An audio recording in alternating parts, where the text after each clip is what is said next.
بسم اللہ الرحمن الرحیم. میرے نور نظر ناظرین و حاضرین، شفقت بر شفتین کے متلاشی سامعین، میری طرف سے صحت و سلامتی کی دعا. السلام علیکم ورحمۃ اللہ وبرکاتہ. آداب. ابتداءً قبول فرمائیں گے.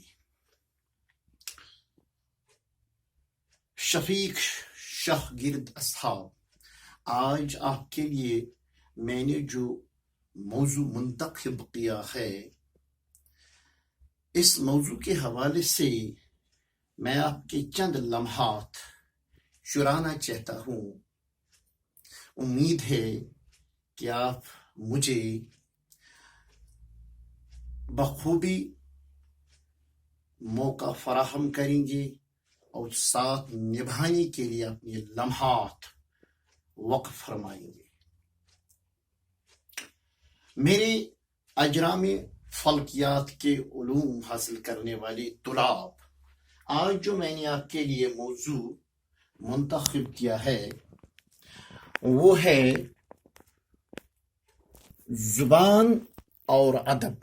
جیسا کہ آپ جانتے ہیں، موضوع جو زبان اور زبان کے حوالے سے آپ کے سامنے اس سے پہلے میں عرض کر چکا ہوں، اسی کا ذیلی موضوع ہے زبان اور ادب.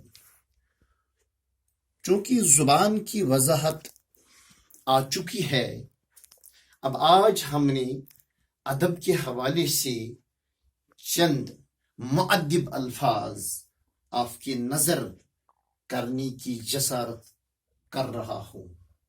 سب سے پہلے میں ادب کے لفظی اور لغوی معنی بیان کرنے جا رہا ہوں، اور اس کے بعد ادب کے اصطلاحی معنی یا ادبیات سے کیا مراد ہے اور اس کے اصناف سخن کیا ہیں.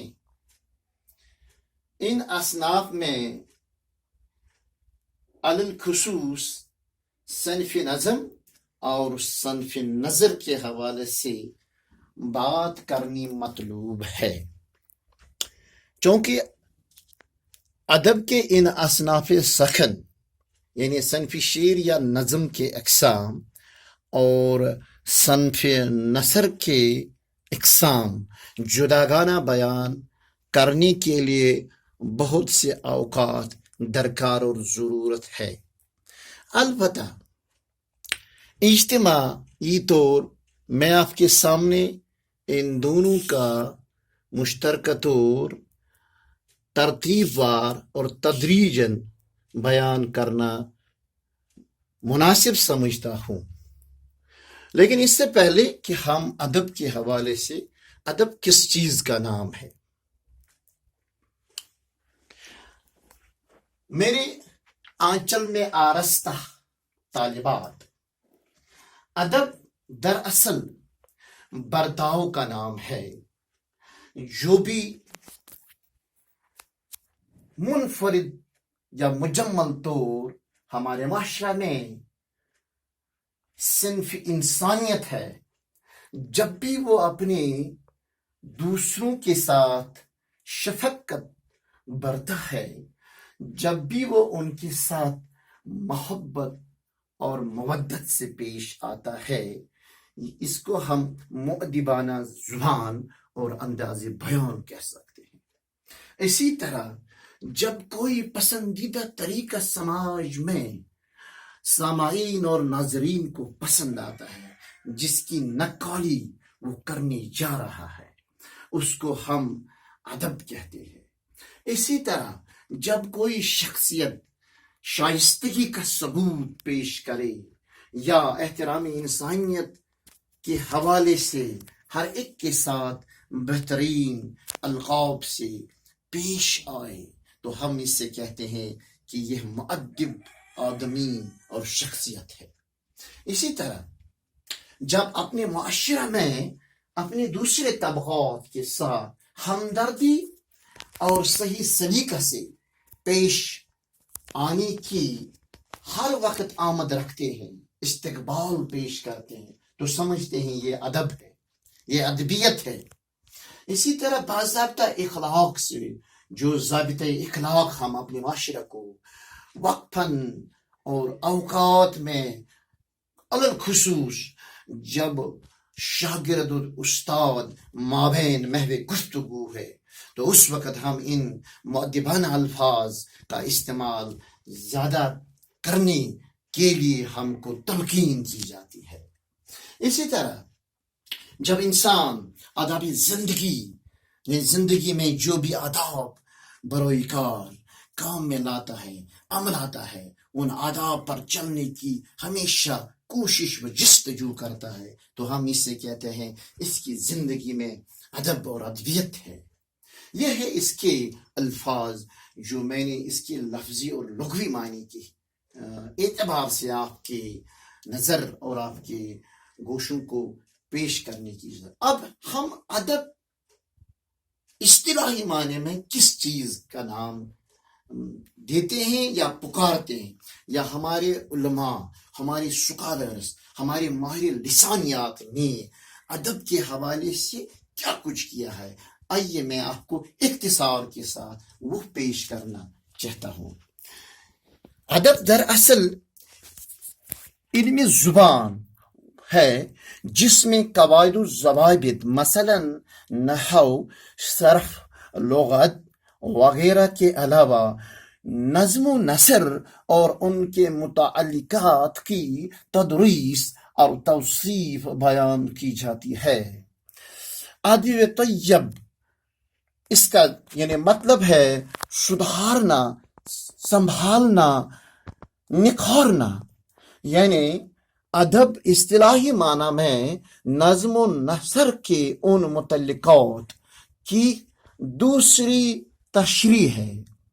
اب جب ہم ادب کو دوسرے زبانوں میں، انگلش میں یا عربی میں یا فارسی میں اس کے مطالبات، اس کے متعلقات سوچنے کی کوشش کر رہے ہیں، اس کی تحصیل کرنے جا رہے ہیں، تو انگلش میں ہم اس سے لٹریچر اور لٹریسی کے حوالے سے، ادب اور ادبیات کے حوالے سے عموماً سامعین اور الخصوص متعلمین جو بھی ہمارے زیر درس ہوا کرتے ہیں ان سے سکھانے کی کوشش کرتے ہیں۔ اب اسی ادب اور اس کے اصناف یا انواع سخن بھی جس سے کہتے ہیں، اس کو ترتیب وار پیش کرتے ہیں، یعنی صنف نظم اور صنف نثر۔ آئیے دیکھیے اصناف نظم یا شعر کیا کیا ہیں۔ غزل، قصیدہ، مرثیہ، قطعہ، مثنوی، رباعی، نظم، مناجات، مدخوانی، دعا، قومی گیت، منقبت، ترانہ، ترانہ ملت، ترانہ وحدت۔ اسی طرح جب ہم اصناف نثر کی بات کرتے ہیں تو نثر میں بھی بہت سارے اصناف، بہت سارے انواع اور بہت سارے اقسام ہیں۔ آئیے ہم ان کا بھی جائزہ لیں۔ اصناف نثر یا اقسام نثر یوں ہیں: دلیل، کہانی، افسانہ، ناول، ڈرامہ، داستان، سیرت نگاری، سوانح نگاری، اخبار نویسی یا صحافت، تبصرہ نگاری، خاکہ نگاری، خطوط نگاری، مضمون نگاری، تفسیر نگاری، عرائض نویسی، تشریحات، تفصیلات، تصریحات، توضیحات اور دیگر۔ میرے عزیز طلباء و طالبات، آئیے آج ہم اس اصناف نظم کے ایک سخن یعنی غزل کی تعریف کرنے جا رہے ہیں۔ میرے شفیق شاگرد اصحاب اور میرے ہمدرس جرمٹ جلیس دیکھیے غزل اس کے لفظی معنی، لغوی معنی، اصطلاحی معنی اور مروجہ معنی۔ میرے نازک نیاز مند ابدان شباب، غزل جو مروجہ معنی اس کے ہیں، اس سے پہلے کہ میں آپ کو اس کے لغوی اور اس کے لفظی معنی آپ کے سامنے پیش کروں، اصل میں غزل جو لفظ ہے یہ چونکہ اردو زبان ایک ملی جلی زبان ہے جو بہت سے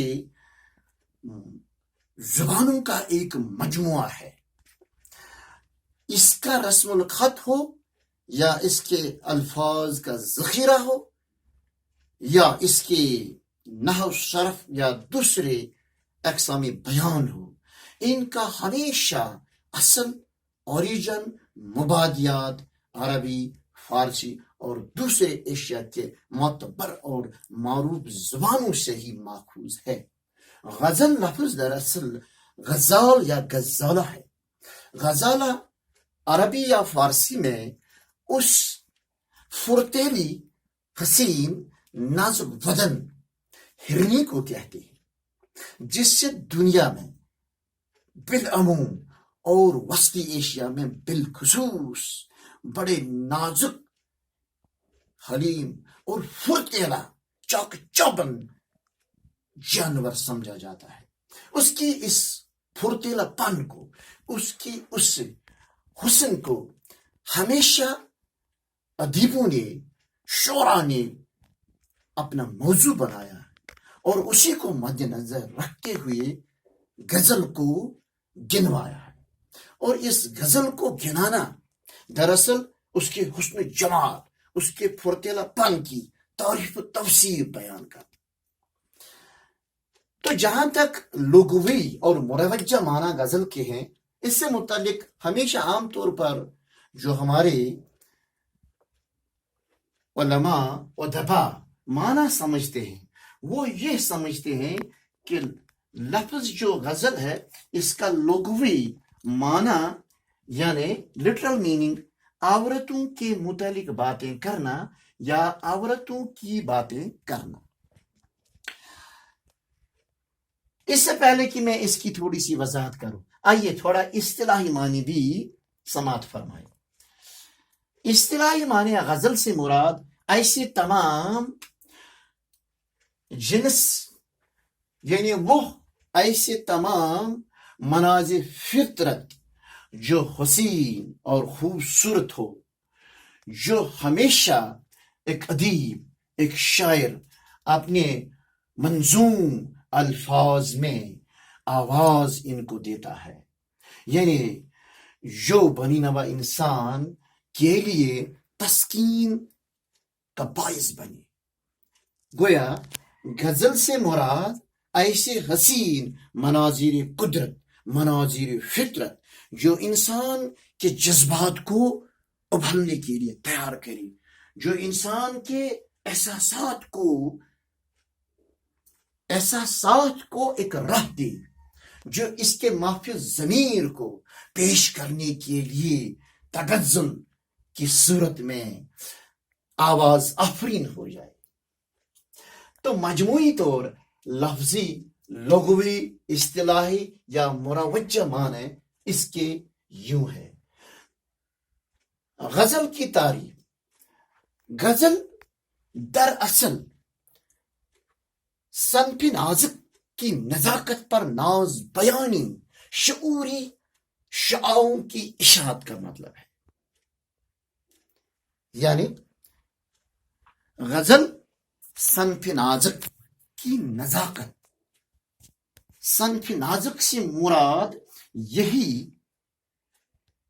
عورت جس سے عرف عام میں ہم کہتے ہیں، جو انسان کا جنسی مونس ہے، اور اس کی نزاکت پر ناز بیانی، اس کے حسن کو بیان کرنا، اس کے ناز و نخروں کو قلم کے حوالے کرنا، اور انسان کے شعور میں جو شعائیں جو شعائیں انسان کے شعور سے اخراج ہوتی ہے، انہی شعاؤں کو، انہی شعوری شعاؤں کو اشاد دینا، صفحہ کرتاس پر مرقوم کرنا، اسی سے ہم غزل کہتے ہیں۔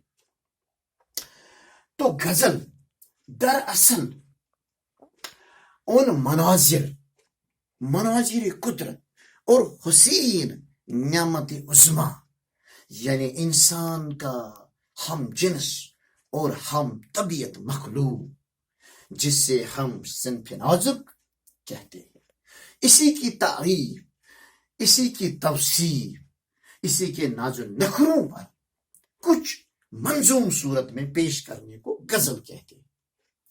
اب سوال یہ ہے، جہاں تک لفظی، لغوی اور اصطلاحی معنی کا تعلق ہے کہ غزل کس سے کہتے ہیں، یا غزالہ جو اپنے اندر چند خوبیوں کا مالک ہے، اسی کو مد نظر رکھتے ہوئے جب ہر زمانے میں غزل گو حضرات نے غزل گوئی پر اپنے دہن کو دریچہ دیا ہے، تو اسی اسلوبی بیان کو مختلف اوقات میں مختلف مناظر کی صورت میں پیش خدمت کیا ہے۔ تو اگر ہم یوں کہیں غزل کی ابتدا اور اس کی ارتقا کیا ہے، میرے ادبی دنیا کے کہکشاں طلاب، میں آپ سے مخاطب، دراصل غزل کی تولید، غزل کی ارتقا، غزل کا ابتدا اس وقت ہوئی ہے جب آدم علیہ السلام کو بہشت میں ڈالا گیا، تو بہشت کی نعمتوں سے لطف اندوز ہونے کے لیے اس کو بہت وسیع و عریض جنت میسر کی گئی، لیکن اس کے اوپر چند نگران مقرب فرشتوں کو رکھا گیا ہے۔ تو آدم علیہ السلام نے بہشت کے ان نعمتوں کا لطف و لذت اٹھانے کے بعد جب قرار کرنا شروع کیا، لیکن تسکین قلب اس کو میسر نہیں ہوا، تو یہ رپورٹ فرشتوں نے، ان مقربین نے بارگاہ عزدی میں پیش کی۔ تو وہاں سے حکم ملا ہے کہ آدم علیہ السلام پر مشک کافور اس کے نازک ناخن مبارک پر رکھیے۔ تو آدم علیہ السلام اس مشک کافور کو نوش کرنے کے بعد چند لمحوں کے لیے، چند اوقات کے لیے آرام میں ہوئی ہے، تو ان پر اونگ طاری ہوئی۔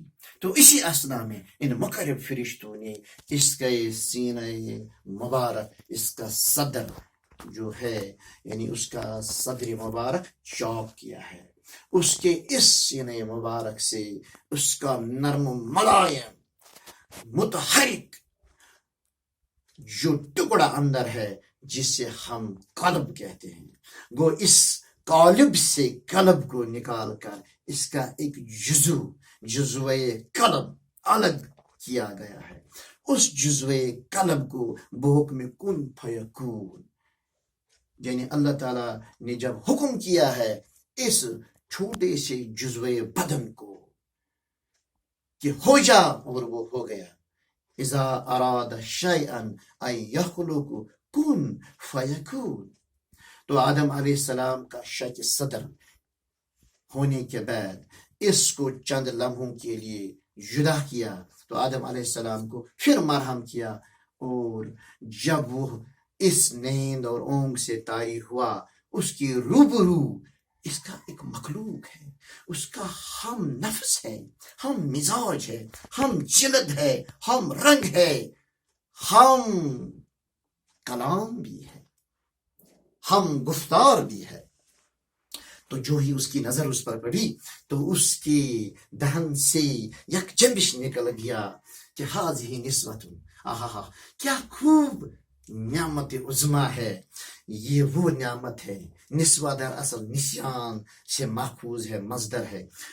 یہ وہ نعمت عظما ہے، یہ وہ مخلوق منصوب ہے، یہ وہ مخلوق معشوق ہے جس نے مجھے دوسرے بہشت کی نعمتوں کو بلا دیا ہے۔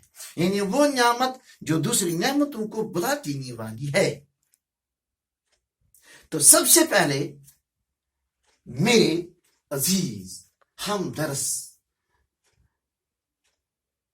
آنچل میں آراستہ طلاب آپ سے مخاطب ہوں کہ سب سے پہلے غزل کس پر لکھی ہے؟ حضرت حوا علیہ السلام، اس کی توسیع بتائی. اور سب سے پہلا غزل کو انسانیت کا اول الاوائل حضرت آدم علیہ السلام. تو یوں غزل کی ارتقا، یوں غزل کی ابتدا اتنی قدیم ہے جتنا کہ آدم، جتنی عمر آدم علیہ السلام کی، یعنی جتنی عمر انسانیت کی اتنی عمر غزل کی. غزل کب آفرین ہوئی؟ جب ہوا آفرین ہوئی. یہ ہے اس کا ارتقا اور ابتدا. متعلمین علم و ادب، آئیے اب ہم اس غزل کی توصیف و تعریف کو آپ کی نظر کرنے جا رہے ہیں. غزل کی تعریف نازک، یعنی صنف نازک کی نزاکت پر ناز بیانی، شعوری شعاؤں کی اشاعت، یعنی شفقت بھرے شفتین سے صوتیاتی اداؤں میں ادا کرنے کا فن ہے، یا کبھی صفحے کرتاس پر سطور منظوم کرنے کی منظر نگاری کا نام ہے. اس کی ابتدا اور ارتقا جب سے آدم کا شک صدر فردوس گم گشتہ میں ہوا، اس کے قالب سے جزوہ قلب نکالا گیا، بحکم ازدی ارادہ آدم کے موافق مشابہ و مشکل ہوا ہے.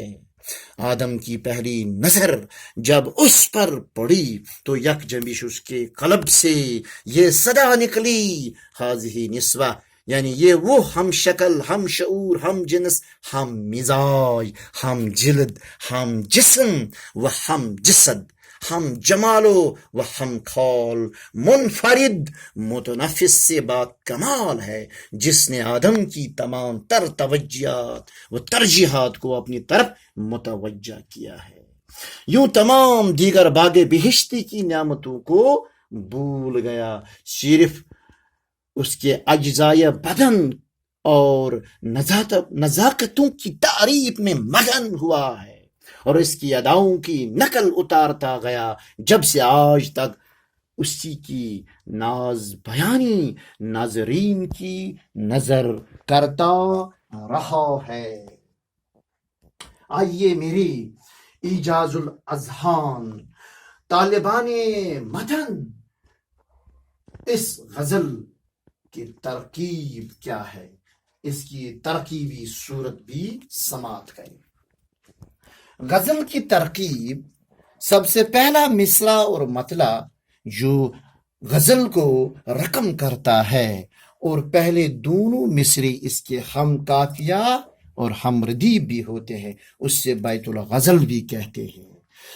اور جس مصرع سے آغاز و ابتدا غزل کو کرتا ہے اس سے مطلع سے مطلب طلوع، یعنی شروع کرنے کے لیے غزل کو جو جاتا ہے. جس طرح طلوع آفتاب عالم دنیا کو سویرے اپنی شعاؤں سے نور بخشتا ہے، اسی طرح غزل کو اپنی جذباتی دنیا کو اس شعر سے رونق بخشتا ہے.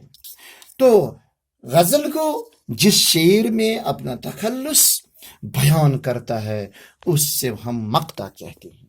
غزل میں عموماً قافیہ ردیف کا زیادہ استعمال ہوتا ہے.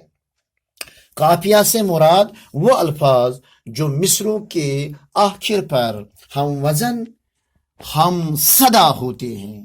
اگر غزل میں ہر مترادف لفظ یا ہر مترادف مصرع کے بعد پھر ہم وزن لفظ آئے تو اسے ہم ردیف بھی کہتے ہیں. غزل کبھی مسلسل بھی ہوتی ہے لیکن کبھی منقطع اور جداگانہ موجز مضمون بھی اس میں بیان کیا جاتا ہے. غزل گو ہمیشہ مبالغہ آرائی سے کام لیتا ہے، تشبیہ اور استعاروں سے کام لیتا ہے، اور کبھی بحر میں اور کبھی وزن میں غزل کی تدریج اور تخلیق کرتا ہے۔ تو اب میرے ادبی آسماں کے ستاروں، سنیے معروف غزل گو اردو ادب میں جو گزرے ہیں۔